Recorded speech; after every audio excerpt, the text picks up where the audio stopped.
Hey everybody.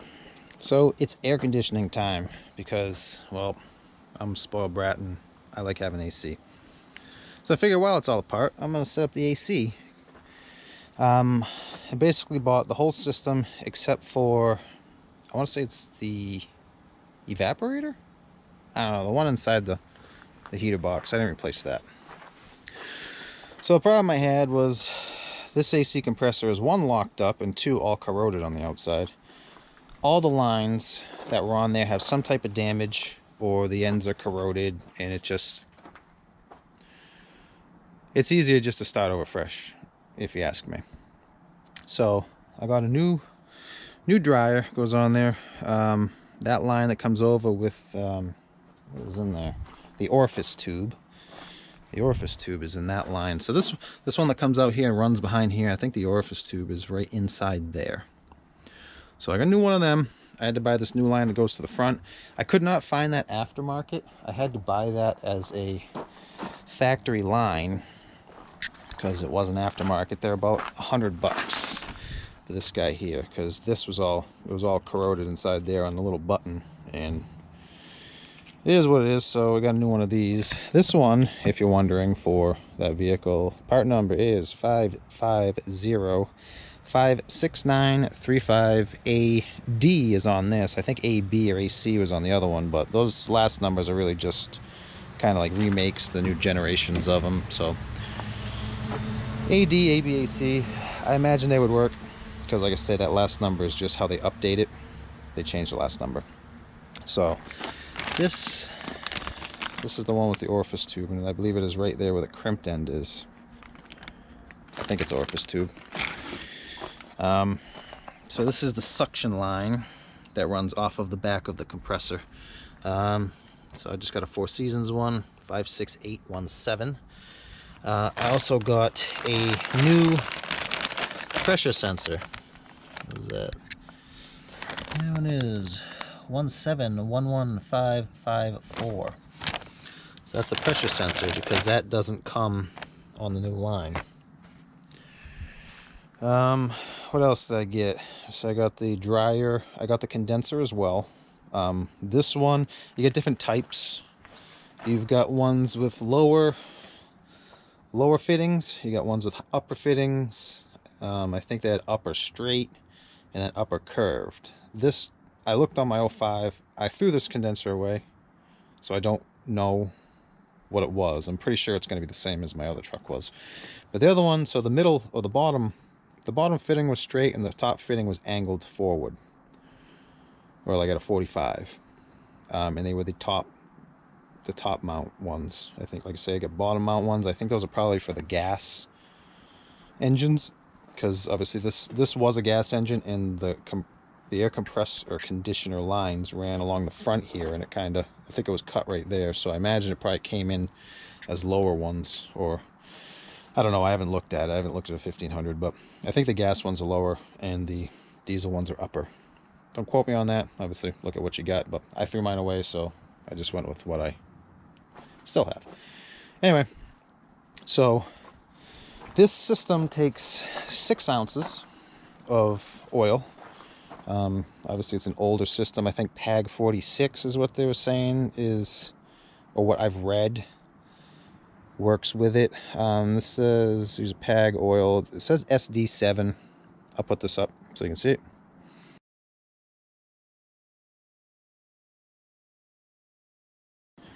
So this says SD7, but I think that's old, and I think it's been superseded or something. But I think PAG 46 was what I heard works with these.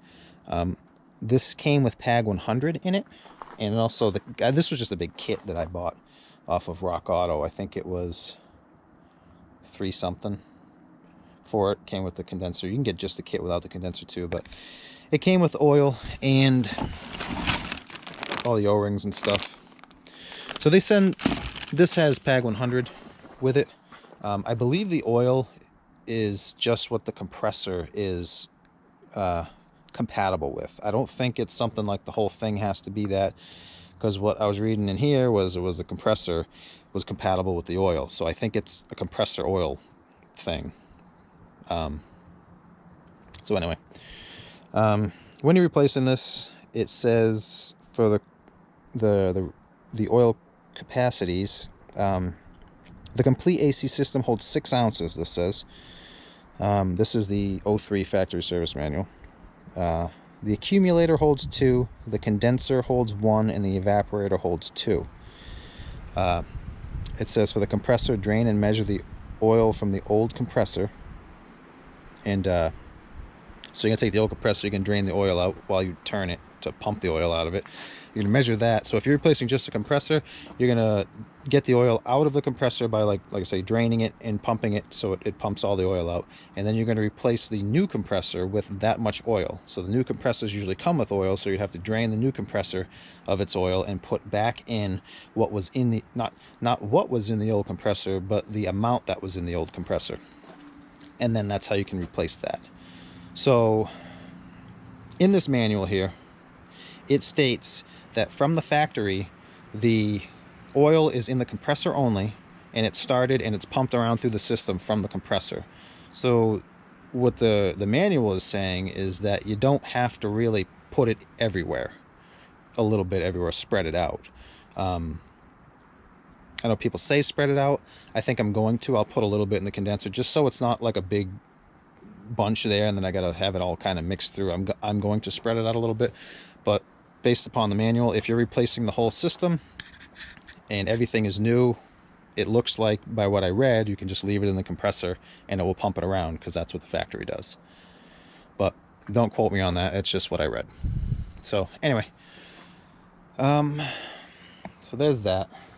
This says on here is pre-filled with PAG 100 6.1 ounces 1800 cc's. So I'm going to drain half of this out. I'm going to drain 3 ounces out of this into this cup here, and then I'm going to put 2 ounces in the condenser there, right? Let me look at my photos again. So a condenser takes 1 ounce, so I'm going to put 1 ounce in the condenser, 2 ounces in the evaporator, and 2 ounces in the accumulator. So I got the new accumulator. I don't think that's got anything in there, unless that's the dryer. Or you know what I might do? I might just take 1 ounce out of this and just let it run, because it just seems like more of a headache to put a little bit in everything. So maybe that's what I'll do. So right now I'm counting on there being 2 ounces in the evaporator, because that's what this says. If you replace the evaporator, put 2 ounces in and replace it. I assume there's 2 ounces in there. So what I'm going to do is I'm going to put 7 ounces in instead of 6 ounces. I know it says 6 ounces, but I'd rather have a little more lubrication in there, at least then I know. So I'll either be an ounce lower or I'll be an ounce above. If you have extra oil in there, it will basically cause less cooling. I don't think an ounce is going to be life or death here, but man, you never know. So anyway, that's what I'm going to do. You can do what you want to do.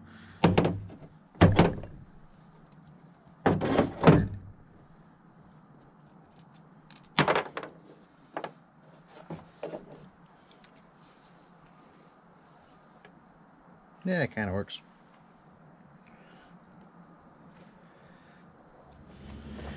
Alright, so I drained 3 ounces out of this, making it 6. It comes with instructions on installing it and everything. And it also says make sure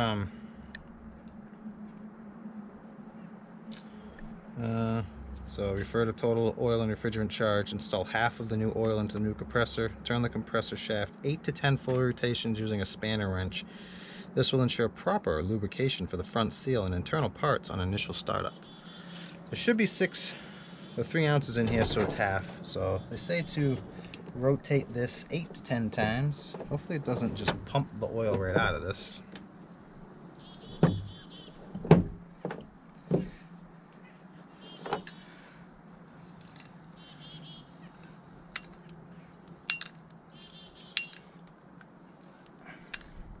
Anyway, I'm gonna do that. I think they did have like a warning that if you don't do that and let the oil get on the seal, it will leak when you put the refrigerant in. So I think that's why they're saying to do that, and obviously mix it up. But anyway, so there's that. It also tells you when you're all done putting it all together, you have to evacuate the system for 1 hour. And when you're done, let it sit with the vacuum, with the gauges on there, and make sure, check to see pressure gauges are holding below 0 on both the low and high side. Let the system rest for 10 minutes to ensure the system is properly sealed. The vacuum readings should not change more than 5 psi in the 10 minutes of it sitting. That will verify if you have a leak or not. If it does go down, then you probably have a leak, and you're going to want to check that before you put refrigerant in, because it will just leak out.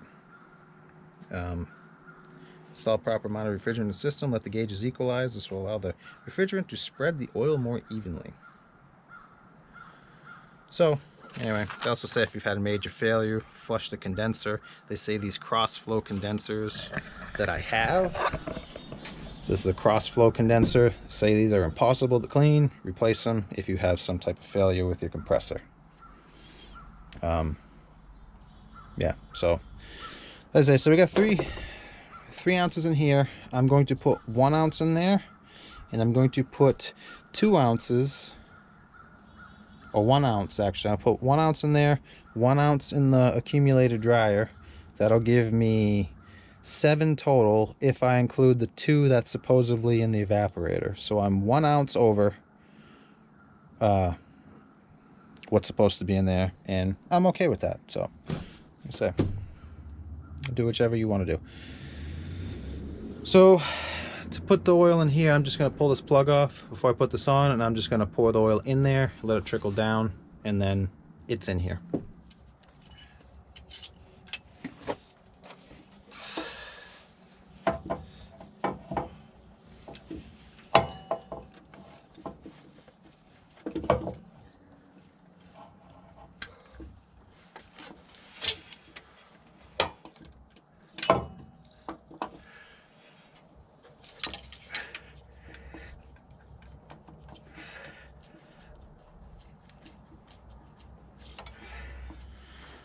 Put a little bit of that extra oil on the O-rings.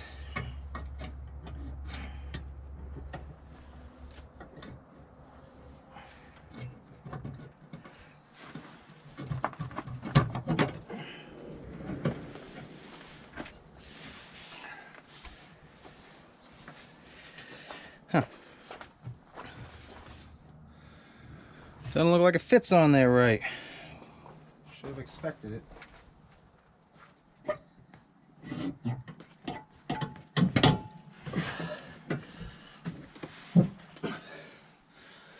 I think that's on. Feels on. Ain't pulling off.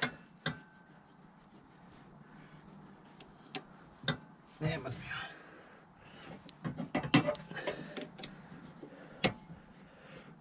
on. All right.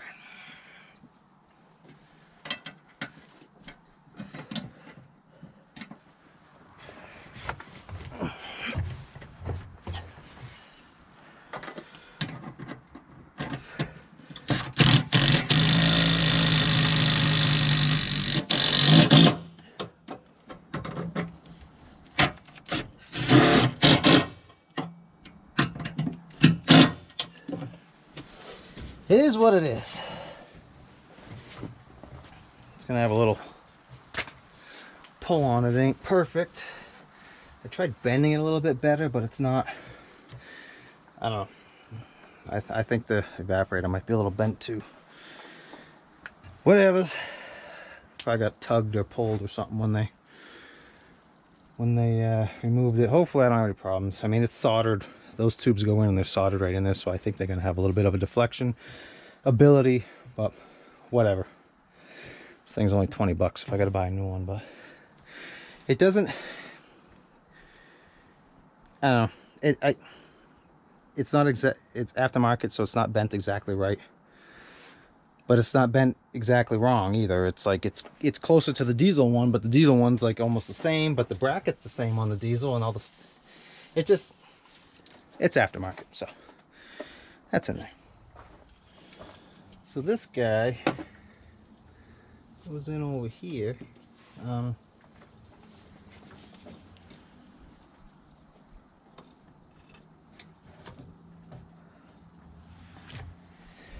That ain't bent nowhere near where it's supposed to be. I mean, what is that? We're like 6 inches off. I think we're gonna need a little extra bend in that. This cheesy line.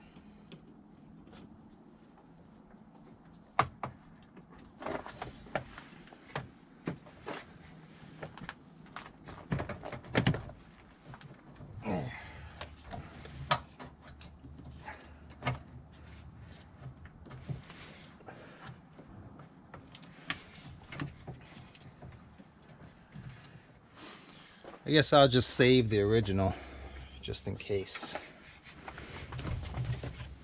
There's definitely a quality difference.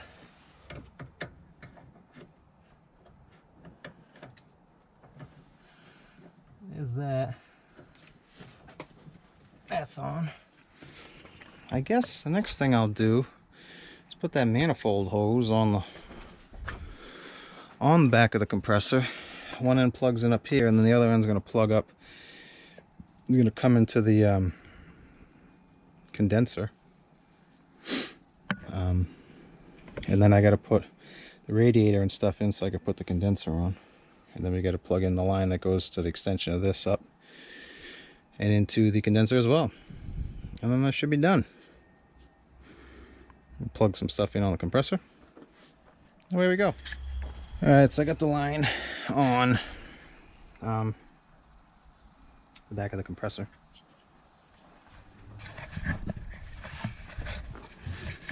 See how that goes on there? Kind of splits up around the intake tube or pressure tube from the turbo. I'll go ahead and plug this in.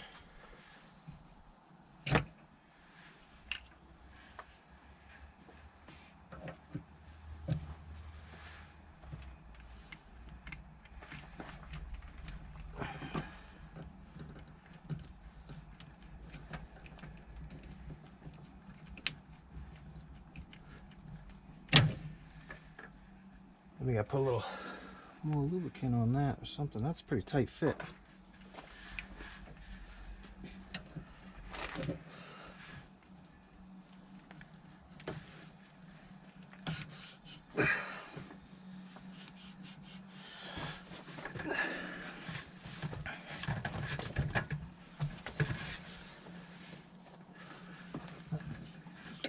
There we go. It's on.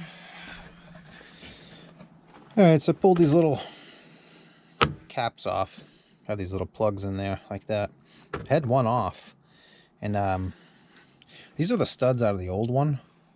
This one, this is all I had was these bolts. And they're not really all that long. I mean, they might have sufficed, but I don't know. I actually saved the studs from the old one. Hardware can get expensive, I find. So if it's still good, I usually save it. So, yeah, anyway, so I was trying to get the nuts off there because they were stuck on there. It's been sitting in that pile of stuff over there for a while, and I just heard a poof, and one of these actually just blew out. I don't know where it went. Somewhere around here, probably. But, yeah, shot right out.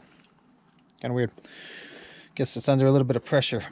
So, this is a UAC one.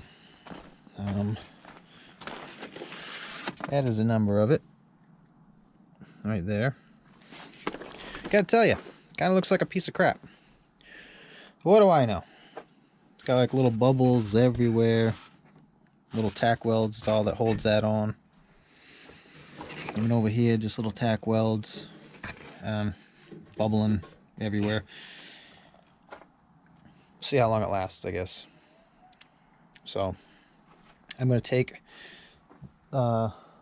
another ounce of that oil. I'm just going to put it in here. And then we're going to put this on.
tight.